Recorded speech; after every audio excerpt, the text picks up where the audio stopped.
So basically, we're going to talk about graphing in 4 quadrants, right? Thus far, what we talked about in chapter 1.5 or 6 was just 2 quadrants, right? 1 quadrant, I mean, where it was all positive numbers. Now we're going to progress from that. We're going to make a change, and we're going to talk about graphing more than just 1 quadrant. We're going to talk about 4 quadrants, right? Now, if you look at street maps, I don't know if you guys are interested in street maps, probably not. But if you look at the street maps, like most houses are built in using this 4 quadrant model. We use the coordinate system and use the 4 quadrant model because some houses are located on the left, some on the right, some at the bottom, some on the bottom left, right? So they use this kind of quadrant to figure out where your house is located. So this is how they built your GPS and they built everything else so that people can locate, because this is the system that they use. This is the coordinate system, and it has basically 4 quadrants, right? Now, the first thing we want to learn is this. How do you write an ordered pair, right? We talk about ordered pair in chapter 1, and we say what is an ordered pair? What is it again, if you guys remember? It has to do with X and Y axis. X and Y, right? And then somebody gave me a good definition. We said that ordered pair was what? A couple, right? And then it was ordered. It wasn't random. It was specific. We talked about that, right? So now we're going to graduate from that, and we're going to talk about how a point graphed on the coordinate system has an X coordinate and Y coordinate. I just mentioned it, okay? So now we're going to learn how to write them and also graph them, okay? The first thing is this. If I was to give you an example, if I say here, write the ordered pair that names each point. J, for example, right? J has an X coordinate of what? Pay attention here, guys. -4, and then Y coordinate, -3, right? So if I was to write J, what would it be? It would be -4. and then comma, what? -3, right? So this is how you write a point, an ordered pair, right? We talked about it, X and Y. But the only difference is what? The only difference here is that now X is negative and Y is also negative. Now we're going to learn how to plot that on the coordinate system. Okay? Now, the x-axis, which is here, and the y-axis, they separate the coordinate system into 4 regions. We have 4 regions, right?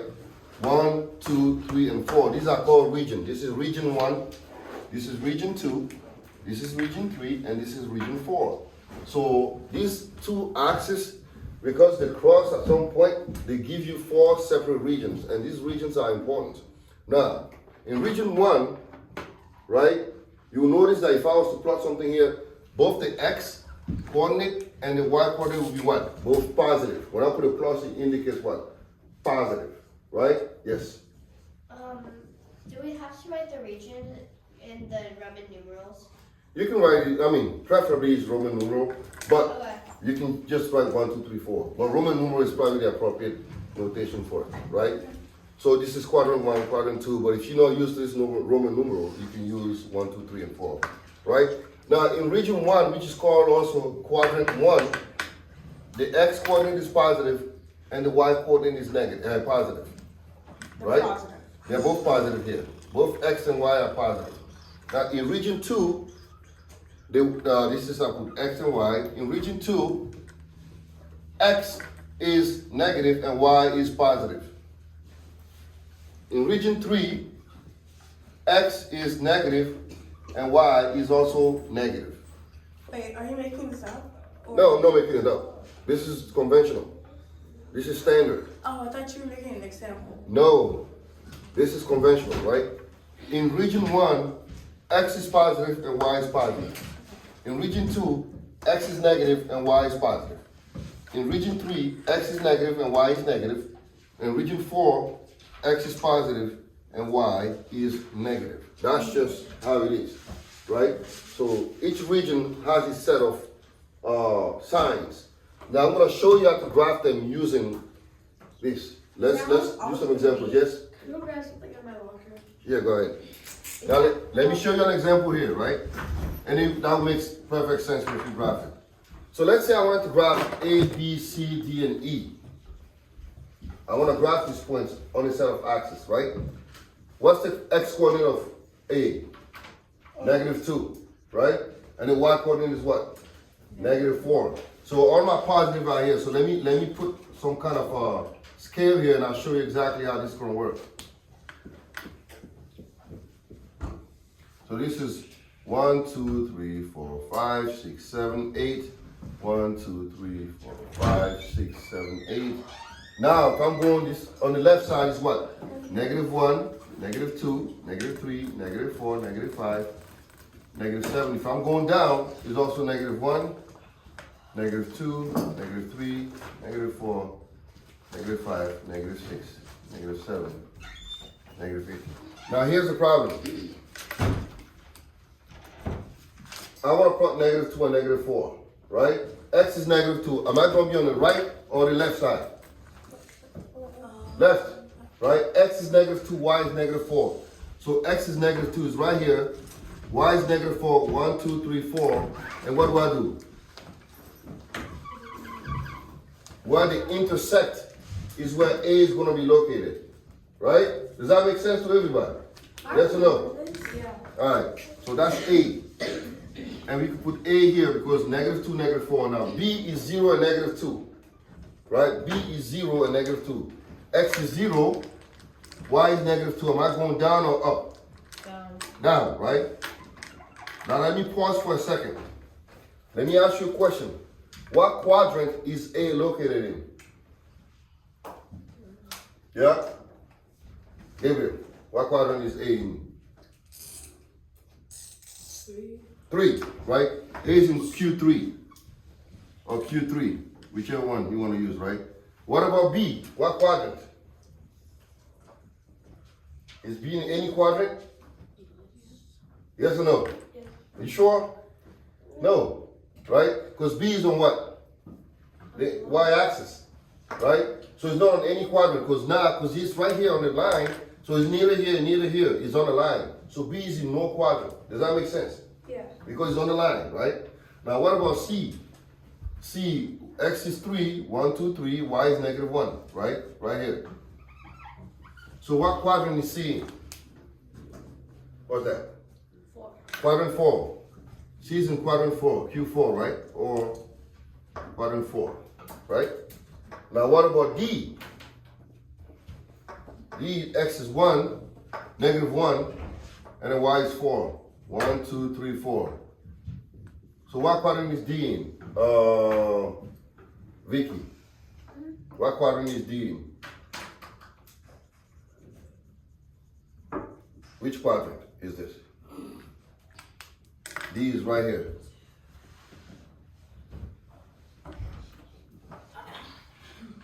Quadrant 2, right? This is quadrant 1, this is quadrant 2, this is quadrant 3, and this is quadrant 4. D is here because it's negative 1, X is negative 1, Y is 4, so this is quadrant 2, so D is in Q2. Alright?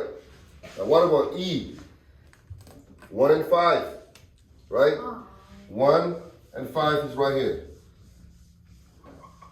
Vicky, what's that? Quadrant 1. So do you see how we graph this point, right? You just have to make sure you respect the order in which these are labeled. If it's negative, it's always X and Y first. You always put the X coordinate and the Y coordinate. It's not Y and X, right? X and Y, because sometimes what happens is people see this and they put negative 4, negative 2. No, it's not the same as negative 2 and negative 4. You always start with the left and then right. So X first and then Y. X and Y, X and Y. Does that make sense? On the X axis, yeah? And something that would really help me is always label each line. Right. So then I always that's the X. That's the X. And that's the Y axis. That's right. You could do that and then put here Y-axis, put a label on it, and then X-axis.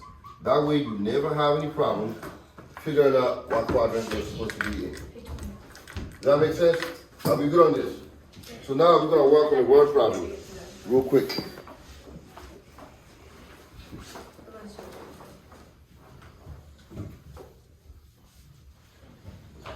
All right, so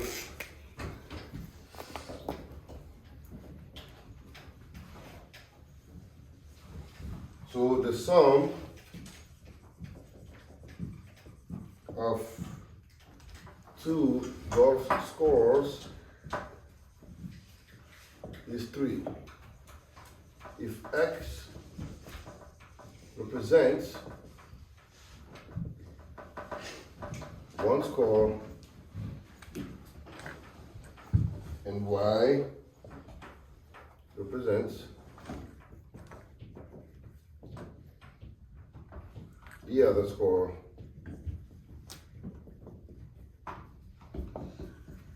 make a function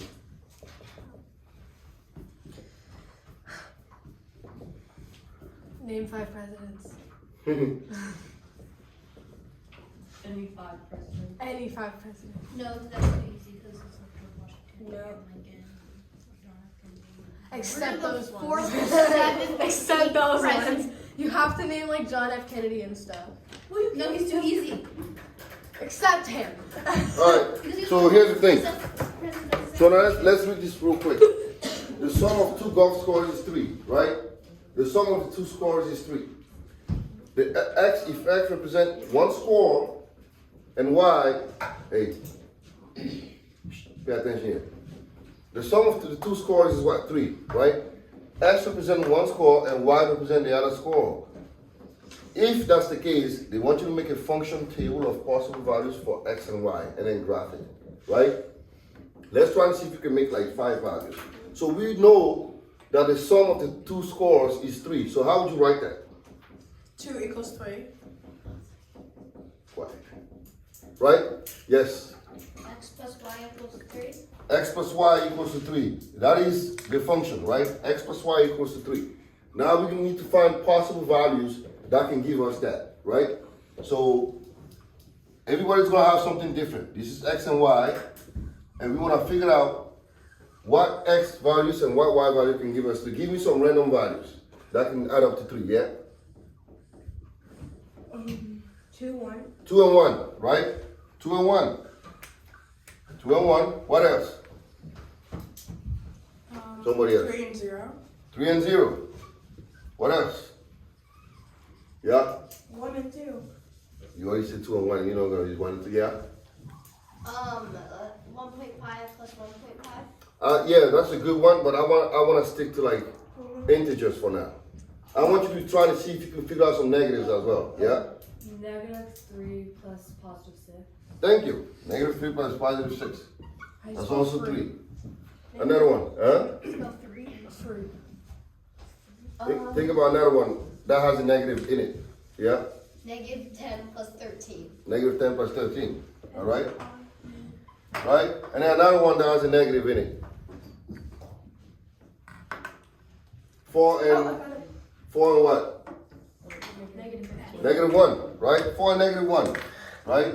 Now, let's try to plot those on the set of axes, right? Let me try to plot these here. And now we're going to figure out what quadrants they belong in, right? So,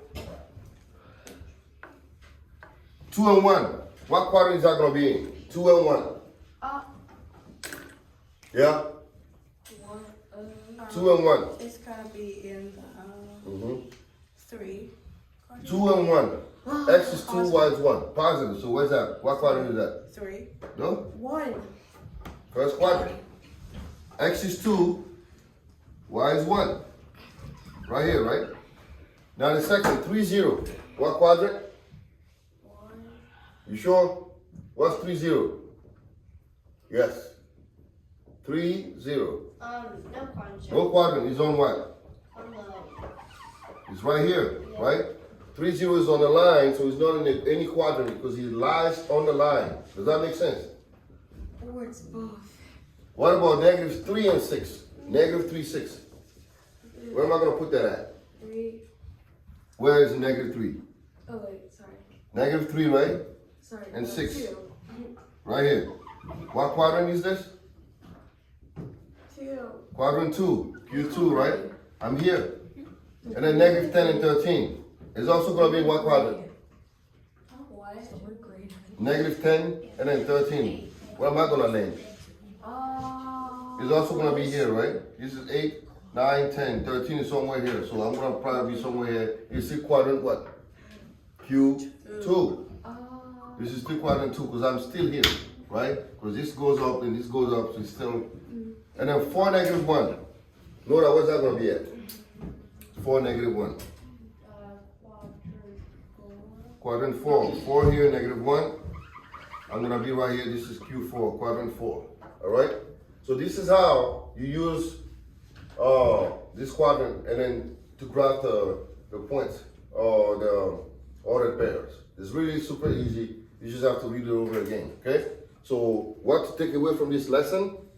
We just need to know that now we are graduating from 1 quadrant to like 4 quadrants. Now we have the negatives and the positives, and we have a total of 4 regions. Region 1, region 2, region 3, and region 4. And it's always X first and a Y coordinate. X coordinate first and Y coordinate, right? And then identify where the quadrants are once you plot the point. Anything that lies on the line is not on any quadrant, all right? So I'm gonna give you guys some work to do tomorrow, and then we're gonna be going to Mrs. Huffman's room. That's where y'all gonna be at. No homework?